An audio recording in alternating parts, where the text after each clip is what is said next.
again.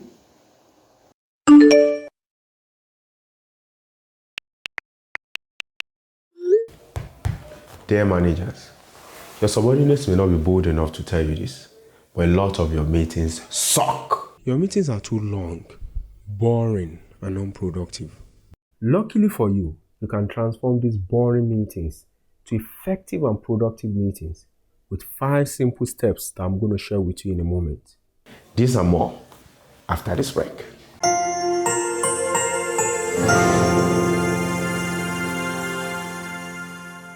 Welcome back. Welcome to Commonsense Philosophy. I'm your host, Akim Adebisi, and today we are discussing how to turn your unproductive, boring meetings to productive and effective meetings.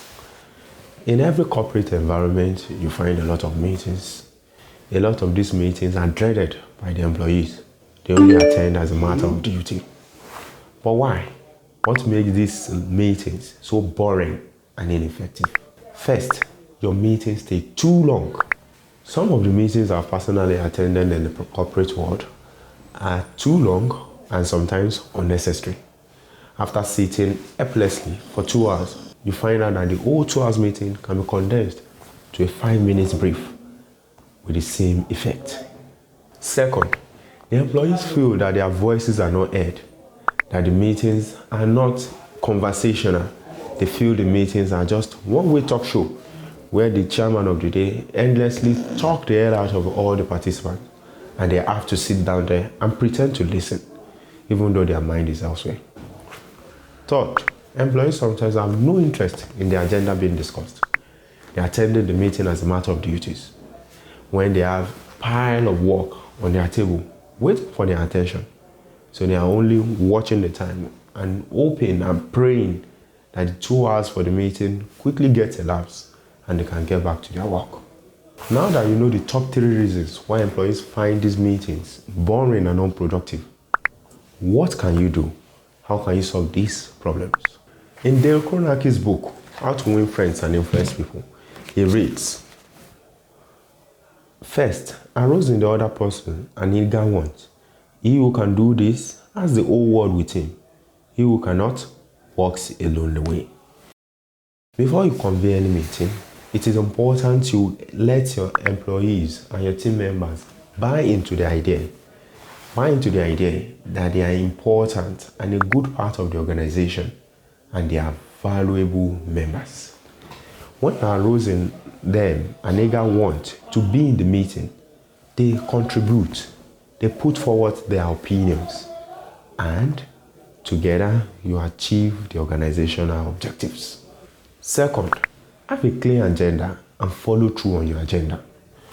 Before organizing any meeting, clearly highlight what are to be discussed in an agenda, what is to be covered by who, which report is to be given by who.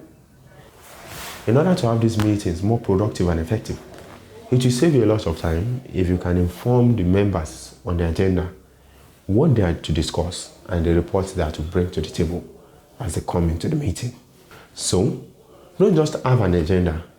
Use the agenda and make sure you follow the agenda, agendum by agendum. Third, a meeting is a meeting, not a brief. When in a meeting, it's important to keep that in mind. That a meeting is a meeting, not a one-way talk show, not a brief. You are to present the idea to the house.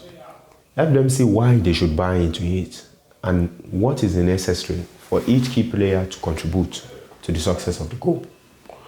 At the same time, you are to take feedback from the employees and see from their own point of view how you all can achieve this organizational objective. When you start incorporating your meetings to be proper meetings where everybody have a voice and where opinions are recorded and well taken care of, your employee engagement will increase. Your employees will no longer dread your meetings and they will love you as their boss. Fourth, always wear a watch or keep a clock in the meeting room. This shows that you respect their time. And by constantly looking at the watch, you are sure you are not taking too long time on a particular agenda when there are so many other things to be discussed. You should remember that every employee has some to do, has things to be done for the day. As the meeting drags longer and longer because you have no watch to check how long time has passed, this discourages the employees and make them continually think about the table with piles of work yet undone. 5. Before you conduct that meeting, it's important to visualize the meeting. Visualize the sitting venue. Visualize the employees. Visualize the team members. Visualize them enjoying the meeting, smiling. Visualize their possible reaction to each item on the agenda and how you can better drive the meeting towards the organizational goal. Oh no, I know what you're thinking. You're saying, Hakeem, this is some good work. How do I incorporate all this into my meeting? Why not just enter into the meeting with my agenda and talk them out? By continuously conducting these long, boring, unproductive meetings, you risk losing some of your staff members as they become more and more increasingly fed up with your organizational policies, the boring meetings, the deadline, and the ultimate stress you keep piling up on them. If your employees do not greet you, or they do things for you just as a matter of duty, chances are that you may be a toxic boss. I have a video to help you out with that. Check it up in the description below. It's been Hakeem at DBC here on Commonsense Philosophy. At Commonsense Philosophy, we believe there are no obstacles to your greatness, but the obstacles you set for yourself. That is what we are here at Commonsense Philosophy to do, to help you remove all those obstacles so that you can be the best you were born to be. Subscribe now if you haven't subscribed.